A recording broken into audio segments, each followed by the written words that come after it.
Hello అండి, welcome to the channel. ఈరోజు మనం టమాటా రోటి పచ్చడి నిల్వ ఉండేది ఎలా చేయాలో చూద్దామండి. ఇలా చేసుకుంటే మీకు సంవత్సరం అంతా నిల్వ ఉంటుంది. 2 కేజీల టమాటాకి అయితే నేను చూపిస్తున్నాను. శుభ్రంగా కడిగి ఆరబెట్టుకోవాలండి. ఆరబెట్టుకున్న దాన్ని 4 ముక్కలుగా చేసుకొని ఒక కాయని మనం పులుసు మొత్తం అలా తీసేసుకోవాలండి. తీసుకున్నాక ఆ పిప్పు మొత్తం తీసి పక్కన పెట్టి ఆ టమాటా గుజ్జులో అర కేజీ చింతపండు వేసి నాననివ్వాలి. నాననిచ్చాక ఆ టమాటా తొక్కలకి కొంచెం పసుపు, కొద్దిగా ఉప్పు కలుపుకొని అయితే పక్కన పెట్టుకోవాలి. తర్వాత మనం ముందు అయితే ఉప్పు పసుపు కలుపుకున్న టమాటాలు ముక్కలను వేసుకొని ఆ చింతపండు గుజ్జును కొద్దిగా వేసుకుంటూ అయితే రుబ్బుకోవాలండి.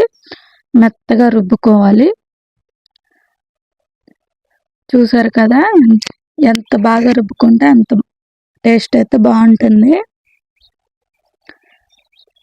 ఎంతైనా రోట్లో చేసుకుంటే ఆ టేస్టే వేరు కదా. కొంచెం వేసుకుంటూ రుబ్బుకోవాలి. ఆల్రెడీ మనం ఇందులో కొంచెం ఉప్పు అయితే వేసుకున్నాం కాబట్టి చూసుకోవాలండి వేసుకునేటప్పుడు. 2 కేజీల టమాటాలకి అర కేజీ చింతపండు, అర కేజీ ఎల్లిపాయలు, పావు కేజీ కారం, పావు కేజీ ఉప్పు అయితే పట్టింది. ఉప్పు అయితే మీరు టేస్ట్ తగ్గట్టు వేసుకోండి. నేను చెప్పేదైతే పర్ఫెక్ట్ కొలత అన్నమాట. చూసారు కదా, ఇంత మెత్తగా రుబ్బుకున్నాక పక్కకు తీసుకొని ఎల్లిపాయలు అయితే దంచుకోవాలి. ఎల్లిపాయలు కొంచెం పచ్చగా దంచుకున్నాక పావు కేజీ ఉప్పు, పావు కేజీ కారం అయితే వేసుకోవాలి. నేను పావు కేజీ ఉప్పులో ముందే తీసుకున్నా. కొద్దిగా అయితే నైటు ముక్కలకు పట్టించా కాబట్టి కొంచెం ఇప్పుడైతే ఉప్పు తక్కువ వేసుకుంటున్నా. ఉప్పు కారం వేసుకున్నాక మనం మొత్తం మిక్స్ అయ్యేలా ఒకసారి అయితే రుబ్బుకోవాలండి. మంచిగా రుబ్బుకోవాలి, మొత్తం మిక్స్ అవ్వాలి, లేకపోతే అక్కడక్కడ ఉప్పు తగులుతూ ఉంటుంది. చూసారు కదా. తర్వాత కొంచెం ఒక 50 గ్రాముల మందం అయితే మెంతిపిండి కలుపుకుంటున్నా.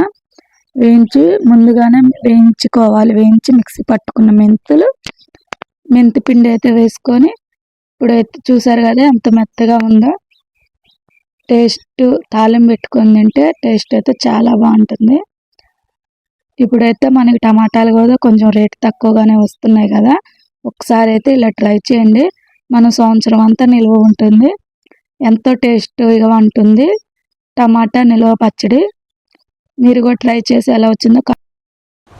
పచ్చడి రుబ్బుకున్న రోజు కాడికి తెల్లారే తాలింపు పెట్టుకుంటే టేస్ట్ అయితే చాలా బాగుంటుంది. మనకి తాలింపుకి కావాల్సినవి అన్ని పోపు రెడీ చేసుకొని కళాయిలో కొద్దిగా ఆయిల్ వేసుకొని జీలకర్ర, తానం గింజలు, ఎండుమిరపకాయలు, కరివేపాకు, ఎల్లిపాయలు వేసుకొని తాలింపు వేసుకుంటే చాలా బాగుంటుంది. వేడి అన్నంలో వేసుకొని తింటే టేస్ట్ అయితే చాలా బాగుంటుందండి.